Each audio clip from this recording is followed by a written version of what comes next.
meeting to order. Okay, first item on our agenda is public comments. Real quick, if you wanted to speak to the meeting tonight to the board or address the board, we asked you to fill out a form.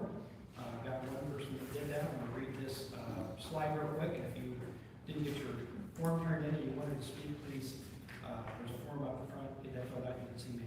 So this meeting is a public meeting of the Board of Education for the purpose of conducting the school corporation's business. The meeting is not to be considered a public community meeting. A handout of the agenda items about to be presented to the board was available at the sign-in table for patrons to review. A registration form was provided at that sign-in table for patrons desiring the opportunity to speak at the beginning of the meeting or on any agenda item. Registration is required if you desire to speak. If anyone hasn't turned in your registration form to the board, please do so now. The board has established specific rules to guide the presiding officer. Those rules were outlined on the registration form and will be followed by the officer when I call upon those registered for comments. And I have one form. Is there any other? Okay. So Jackie Foshi.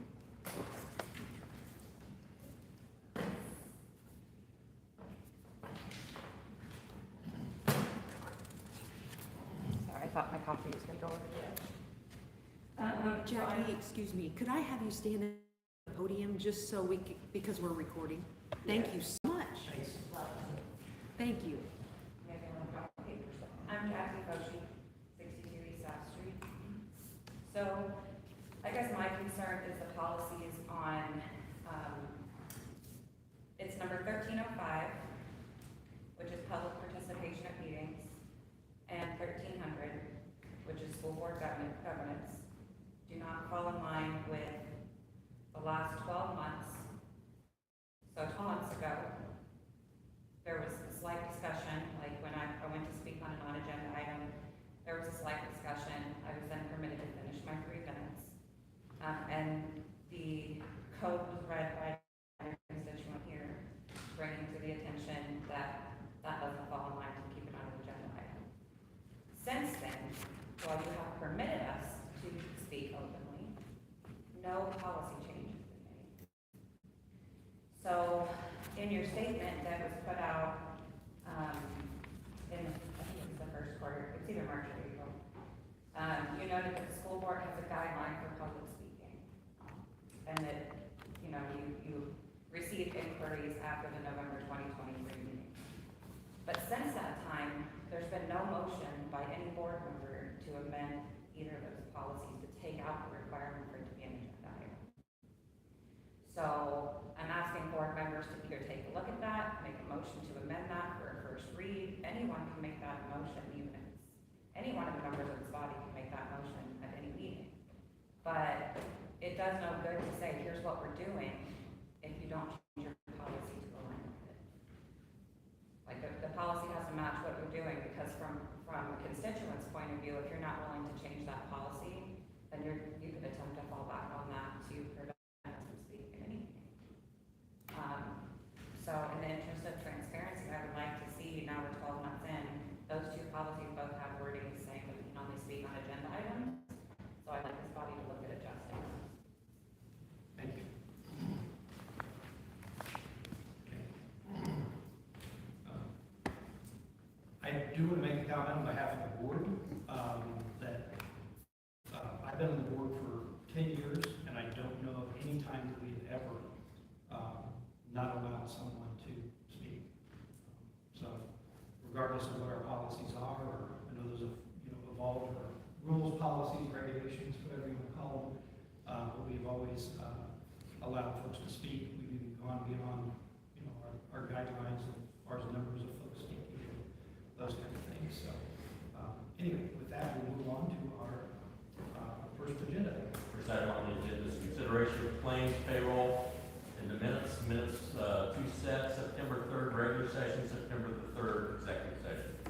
Board members received their claim docket, payroll claim, minutes in advance of the meeting. The balance statements were there as well, and if there was any questions, you would ask to contact me. Those are there for your review. I'm going to minutes claim payroll. properly moved and seconded to approve the minutes, claims, and payrolls as presented. Is there any discussion?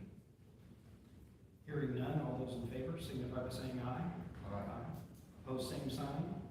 That motion carries.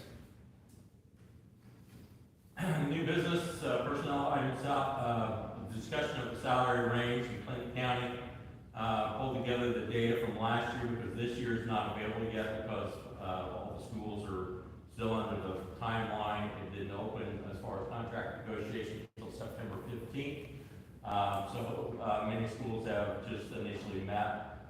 We have on our agenda this evening the tentative agreement with the Teachers Association. So, excuse me, as you can see, in Clinton County, Rossville exceeds the starting salary of every school corporation in the county, also exceeds the high point in the county. And the data is available from Indiana Education Employment Record Board in their collective bargaining point, and I gave you the website link.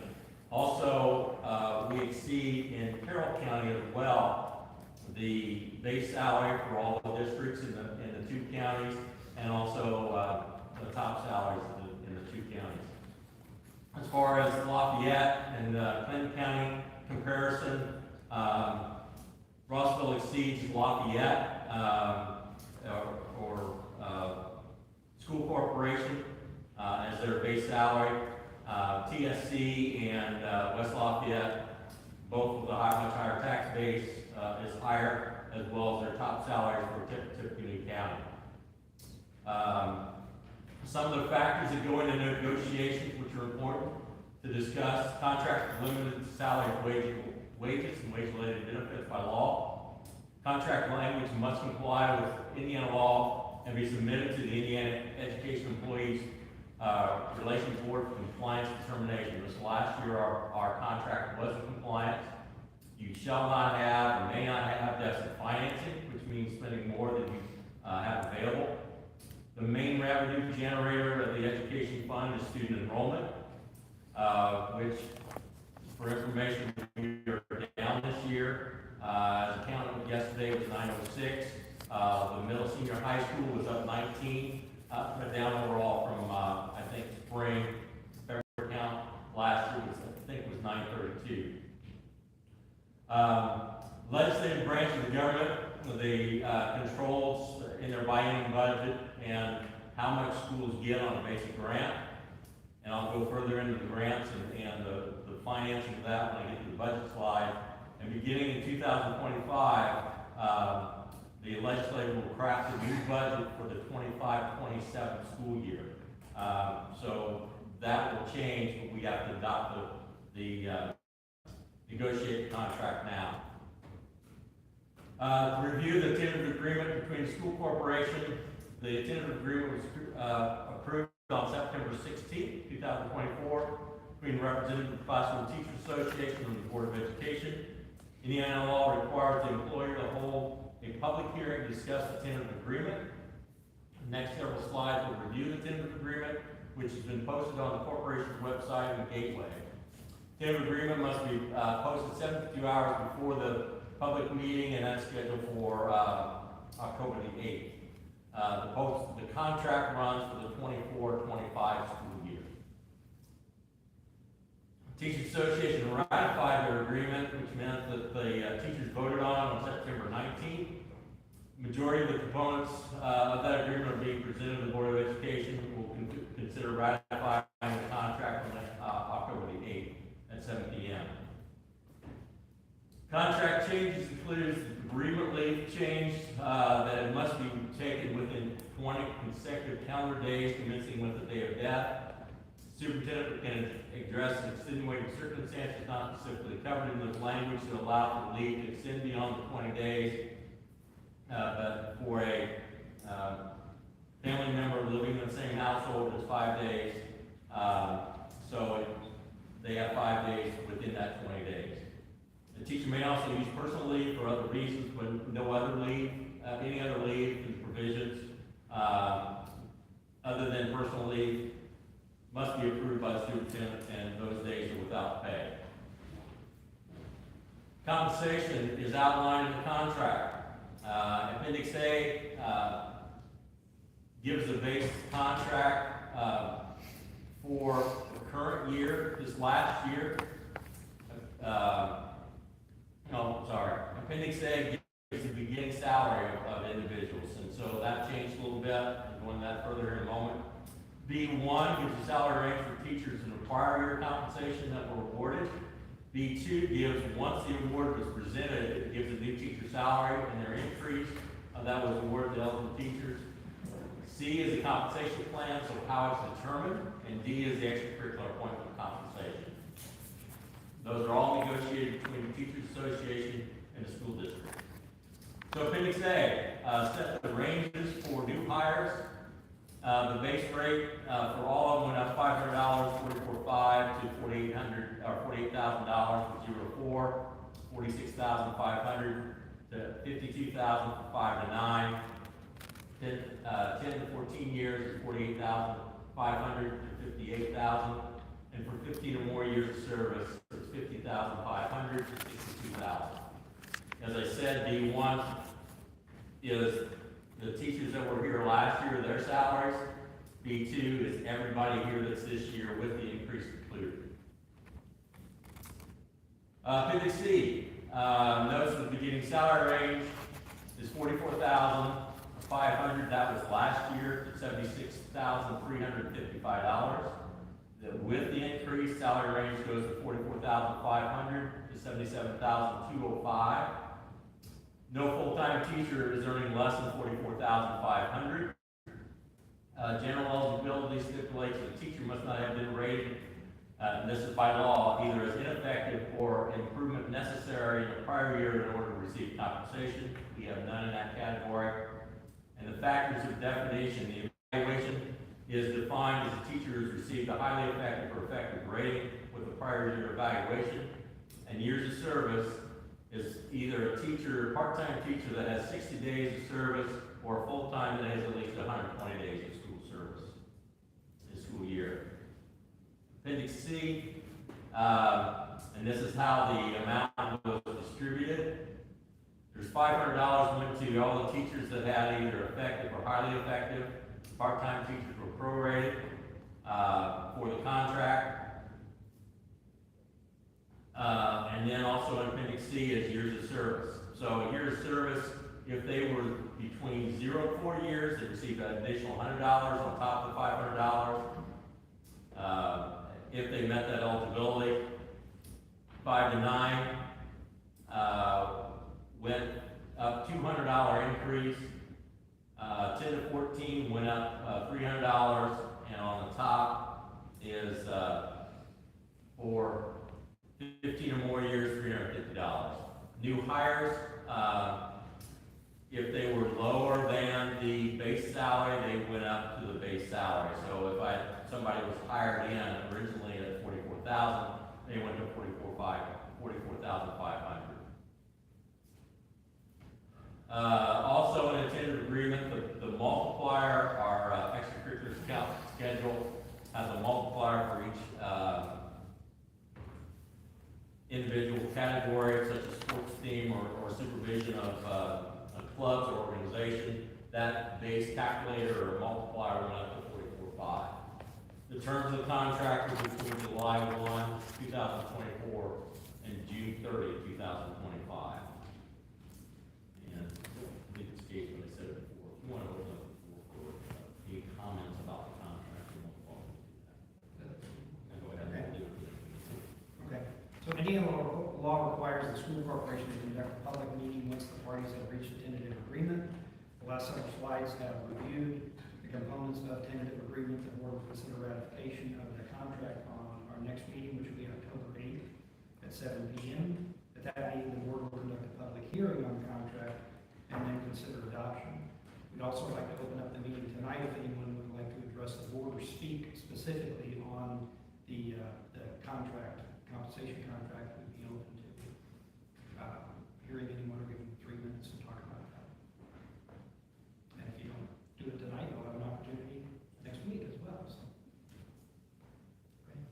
Hearing none, we'll move on. Administrative contracts have been updated and are presented for the consideration was the salary noted for the 24-25. The teachers negotiated a salary increase, which was used as the base. And as I said, with the part-time, any part-time teachers, it was prorated, so these individuals have extended contracts, so it was prorated the same way. So, teachers, the $500 was on there, and then depending on the years of service, would have gone up 100, 200, 300, 350, but it's prorated. So, so these are all one-year agreements. Other administrators' contracts that were not previously adopted are available on the district website. So all these contracts will be on the website as of, well, once you finish and approve it. So, also another personnel item, resignation. Jason Wolford has submitted his resignation as custodian effective September the 20th. Appointments. Recommending Dustin Shadbolt as a school safety specialist. He's demonstrated deep commitment to school safety and security of the school district, student staff, and the school community. Other specialists include myself, Mr. Fagans, Mr. Denson, and Mr. Hammonds. That comes with a thank you. That's what it comes with. Mr. Virgil is recommending the coaches for the fall and winter sports season. Kelsey Chapman, 6th grade volunteer, cheer coaches, Laura Wilson, varsity head coach, Cameron Young, varsity assistant, JV head coach, Jamie Morrison, 7th and 8th grade coach, and the 5th grade, 6th grade coach positions open. Wrestling, Thompson is the head coach, Chase Thompson is a varsity assistant coach, Matt Weaver is a varsity volunteer assistant, Max Lyon is a volunteer assistant for varsity, Stephen Beck, middle school coach, Ty Sloan is a middle school assistant, Fred Wilson is a volunteer coach for the middle school, Spencer Connor is a volunteer middle school coach. Fall and winter coaching continues. Valley's basketball, we're done. Varsity head, Ryan Skinner, assistant coach for varsity, JV coach, Brett Tonzoni, Brad McGriff, 9th grade coach, Dawson Jacoby, 8th grade coach, John Jacoby, 7th, Brooke Meeks, 6th, Corey Dyson, 5th grade, Landon Bowman, the 5th grade volunteer coach. Youth volleyball coaches, Legacy League is Ryan Skinner and Noah Freeman for the 4th grade, Tommy Dillingham for the 2nd and 3rd, and then Hall for the 1st. Girls basketball head coach, Jennifer Jacoby. Varsity assistant, Kate Boyd. Brad Moeller is a JV head coach. Judy Homko is a JV assistant. Volunteer assistant. I got 8th grade's open, 7th grade's open. Caleb Stevens is 6th grade coach. 5th grade's open. Volunteer coaches for the Prairie League, Sam Olson, Carolina, and Elisa Redden. Mr. Hammond's recommending Connie Morehouse as a substitute teacher for the district, and that's the personnel items that I have this evening. Properly moved and seconded to approve the personnel items as presented. Is there any discussion? Hearing none, all those in favor signify by saying aye. Aye. Opposed, same sign. That motion carries. Budget, this is the final version of the budget. It's up for adoption this evening. The basic funds are education funds, which use educations related to expenses of teachers, support staff, building administrators, salaries, benefits, and supplies, etc. Operation funds, operation of the building, includes maintenance, custodial expenses, utilities, central administration, transportation, school plan operations, school bus replacement, technology services, and purchase services and equipment. Debt service, think of that as your mortgage. So it's paying off those debts that the corporation has incurred. And then finally, it's the rainy day fund, which is repair or replacement of failure of any part or structure or equipment, or any other emergency. Funding sources, the state funds generated are for the education fund and operation fund. There is a monthly transfer to the education fund, which the board considered this evening. Local property taxes come for the operation fund, the other portion, and debt service, and then transfer and unused and unencumbered funds is from the rainy day fund. Education fund, how the money is generated. We have an October 1 count, which was today's. We'll have a February count, Included in today's count is academic honors diploma. Special education grant is in December. And career technical education count is today as well as a non-English speaking count. Miscellaneous revenue would be fees, which are very few of those anymore since the state took over textbook rental. License excise tax, commercial vehicle tax, financial institution tax, and option income tax. The way the budget is generated for the education fund, it's built around expenses. Salary, wage-related benefits are determined for 2025 because this is a calendar year budget, but we have to take 2 school corporations or 2 years of school years in order to calculate that. So I take 10 pays and all the benefits associated with those 10 pays for the 24-25 school year. And then I take 16 pays for the 25-26 school year. Come up with a formula for all those categories. That generates me a salary for each individual. That's proportionate to those number of pays. And then for health insurance, life insurance, long-term disability, teacher retirement, or PERF for classified staff, and then FICA. In this worksheet, there are 35 columns and 637 rows, so it's pretty extensive.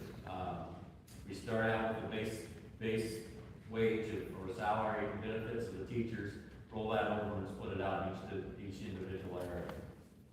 For the 2025 education funds, you'll see the largest is salary and benefits. And so that's $4,674,036. Salaries and benefits is $1,222,750. Purchase services are there, and then supplies. Supplies has the lowest amount listed. So those some $6.5 million is our total for the education fund. And that's again, it's built around expenses. Operation fund expenses. This is a little bit different because you've got capital projects in there for equipment. You also have school bus replacement in there for expenses. Salaries and benefits, pick up those other individuals, and then purchase services. So, and then professional services such as utilities and dues and fees is a smaller amount. Debt service, majority of it is the lease rental on the entryway, the ag building and the gym. That was financed in 2018 and set to expire, or last payments in December 2023. That fluctuates over time depending on what else we pay off over time. So the field house has another portion that's paid off in 2040. That's $296,000. And we have a geo bond for the parking lot, which ends in 2028. And then we have some minor fees in there for $4,000. Rainy day fund, it's an allocation, just in case. So I set aside $185,000 in the rainy day fund as an allocation. Consideration of budget resolution, recurring transfers. House Bill 1009 requires the governing body of each school corporation to establish an education fund for the payment of the expenses allocated for student instruction and learning under Indiana Code 20-4.2-5, and requires the governing body of each school corporation to establish operation funds for the payment of expenses that are not allocated to student instruction and learning under Indiana Code 20-4.2-5 or .5. House Bill 1009 required the distribution of tuition support be received in the education fund. So all the funds come in from the state in the education fund. Transfers are made out to the operations fund for expenses that are not allocated to student instruction and learning. Transfers are made monthly, quarterly, or can be monthly, quarterly, or annually. We do it monthly. At this time, the board will consider a resolution to transfer no more than 15% of the operating, no more than 15% a month of the basic grant funds received from the Indiana Department of Education from the education fund to the operation fund for the calendar year 2025. And also with that, consideration of the budget, it's the 2025 school budget, 2025 school bus replacement plan, which there were no buses being replaced, and for the 25-27 capital project plan. They were advertised at the Department of Local Government Finance website and on the district website. Public was afforded the opportunity to be heard concerning the budget on September the 3rd board meeting. No comment was made by the board, by the public. So I have that for your consideration this evening. I move we approve the financial items, 2025 budget, school bus replacement plan, and the 2025 to 2027 capital project plans as presented. Been properly moved and seconded to approve the financial items, 2025 budget, school bus replacement plan, and 2025 through 27 capital projects plan. Is there any discussion? Hearing none, all those in favor signify by saying aye. Aye. Opposed, same sign. That motion carries. Consideration of safety plan, Indiana Code 10-21-1-11 requires that before a school safety plan is developed under section 10 of the chapter is provided to or filed with the entities specified under the chapter, the superintendent or school safety specialist of the school corporation shall present the proposed school safety plan to the governing body. Indiana Code 2026-5-42.7 states the governing body school corporation shall approve or disapprove the school safety specialist, which you've done earlier, review the plan, which you've done in executive session on September the 3rd, and then shall keep the safety plan confidential and withhold from public disclosure. Other miscellaneous items include consideration of Indiana online contract. As the educational landscape continues to evolve, it's crucial that the district offer flexibility and diversity of learning opportunities to meet the unique needs of the student body. Collaboration with Indiana Online Academy will allow Russell schools to expand their curricular offerings, providing students with access to a wide range of courses that may not currently be available on site. Indiana Online Academy's track record for delivering high-quality, engaging, and standard-based instruction aligns with our mission to foster an inclusive, supportive, and academically challenged environment for every student. The initiative will allow the district to support students' alternative learning formats and provide more flexibility pathways for students pursuing dual credits, college preparation, or career readiness. A huge thank you to Mr. Hammond and Mrs. Dunn for working. We met with 2 different vendors on this, and what it does, it provides students that have elected to go virtual to become our students. School corporation recruits or would receive 85% of state funding for that. They do the teaching. They have a teacher that records the program. The students self-paced. The expectation is they get it done within the semester, and it's cost effective for the school corporation to do that. So, very big thank you to both of those to do that, especially since they were able to do it within the last 2 weeks. Consideration of overnight field trip. FFA is requesting overnight field trips October 11th through the 13th for the leadership workshop in Trafalgar. October 11th and 12th soils team, if they qualify. That location is yet to be determined by the state.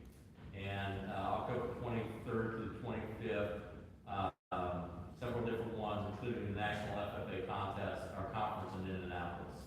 And those are all for overnight. And then finally, in miscellaneous items, we have some miscellaneous equipment for sale. It's no longer used and should be declared surplus of value. We post that on publicsurplus.com, and then we auction it off, basically. Move to approve the miscellaneous items as presented. Been properly moved and seconded to approve the miscellaneous items as presented. Is there any discussion? Hearing none, all those in favor signify by saying aye. Aye. Opposed, same sign. That motion carries. Reports and field trips, safe grade ag class, community service at Creekside Growers, plants and soil class at Creekside Growers. Both of those were on the 12th. I think that was just for that individual period. On the 13th, same thing, 7th grade class, community service on the 19th of plants and soils, and then FFA soils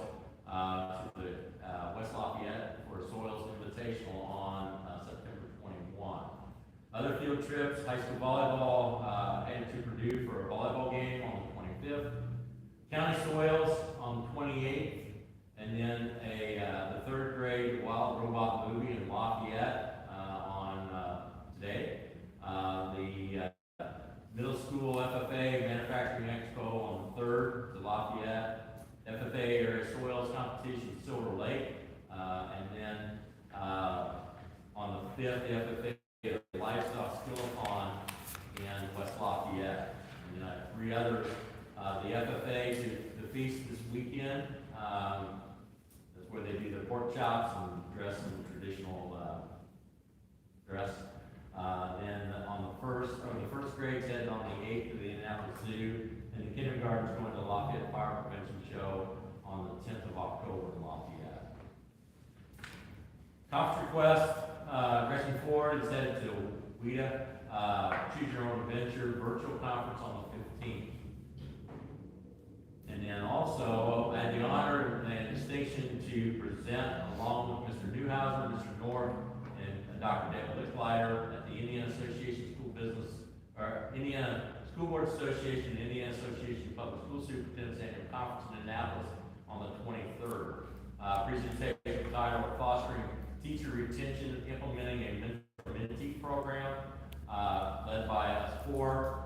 And so I'm the one that pretty much put the handbook together. Mr. Newhouser was a mentor, and Mr. North was a mentee, and Dr. Licklider did the training for our mentors that meeting, or for that start of that year.